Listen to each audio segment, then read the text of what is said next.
Hello everyone, I will be taking you through this video which highlights the scenarios that require induction of ptosis in our clinical practice.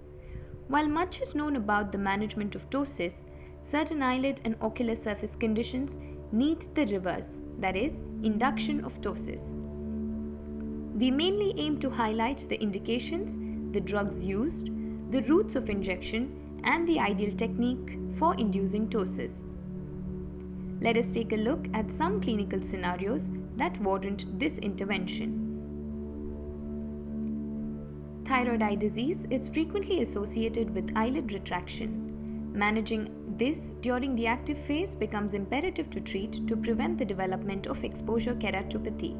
Similarly, in long-standing facial palsy due to incomplete eyelid closure, exposure keratopathy ensues. So what could then be used as an easy, quick, non-surgical management option in such cases?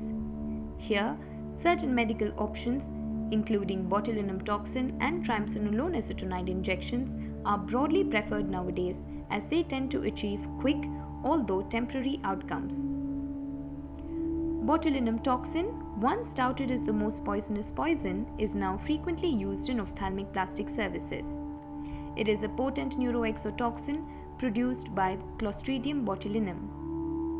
These external clinical photographs represent the types of commercially available type A toxin, which is easily producible in culture in a highly purified, stable and crystalline form.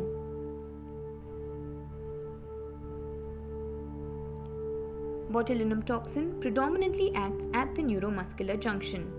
When it is injected into the muscle, it binds to the nerve terminal, preventing the release of acetylcholine, thereby paralyzing the muscle. This effect is however limited because the muscle action recovers due to the sprouting of new terminals. Triamcinolone acetonide, on the other hand, is a glucocorticoid having a spectrum of utility in various clinical conditions. In ophthalmic plastic services, most commonly injectable form is used. Injectable triamcinolone acetonide is available as a 40 mg suspension, and various commercial preparations such as Orocort, Kenacort, amongst others are available. Triamcinolone acetonide has an antifibrotic and anti-inflammatory action on the levator muscle, and usually 0.5 to 1 ml of 40 mg per ml concentration is used. As a prerequisite, it is always recommended to keep these things handy before planning the injection procedure, especially if one is a beginner.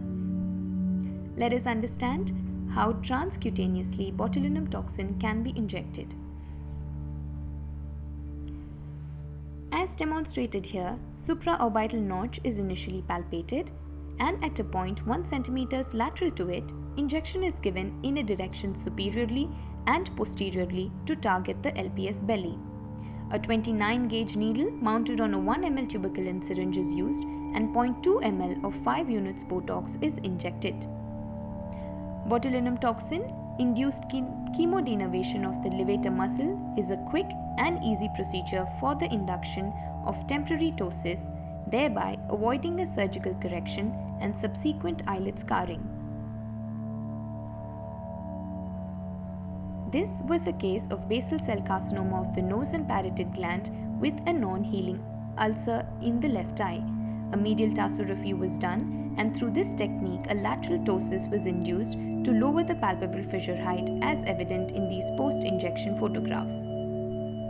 Let us understand how botulinum toxin can be injected by the transconjunctival route.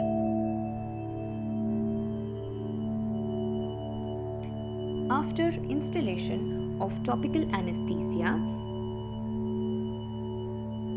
double eversion of the upper eyelid is done using a Demers retractor as demonstrated here.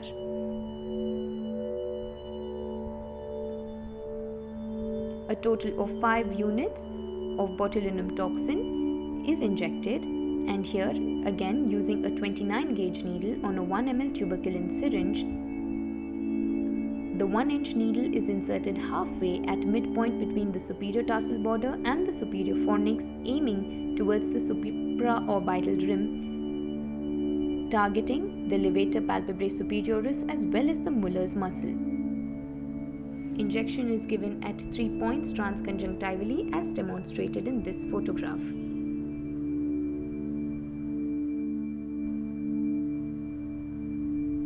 As evident in these external clinical photograph, patient received an injection of botulinum toxin for his eyelid retraction post an orbital decompression procedure. Also, in patients with active thyroid eye disease, botulinum toxin can be used as an intermittent step in those awaiting decompression in order to alter the eyelid position. It can also be used as a primary treatment option for mild eyelid retraction. Let us now learn how triamcinolone acetonide can be injected via the transconjunctival route. Similar to what was demonstrated earlier, after instilling topical anesthesia, double eversion of the upper eyelid is done using a Demers retractor. 0.5 ml of triamcinolone acetonide injection is given, but this time using a 26 gauge needle on a 1 ml syringe. Steroid preparations are thicker suspensions, hence require larger gauge needle. The 1-inch needle is again inserted halfway in at a midpoint between the supratarsal border and the superior fornix, aiming towards the superior orbital rim. Again, injection is given at 3 separate points transconjunctivally, 1 medially, 1 laterally, and 1 centrally. In conditions where the upper eyelid is highly inflamed or rigid to eversion, the upper eyelid can be pulled away from the globe and held with a retractor as shown here, and injection can be given at the subsequent planned points. These external clinical photographs depict a good outcome in eyelid retraction post a steroid injection. In a nutshell, induction of ptosis reduces the palpebral fissure height, corneal protection can be achieved, and in patients with thyroid eye disease, it serves as an aesthetic quick fix.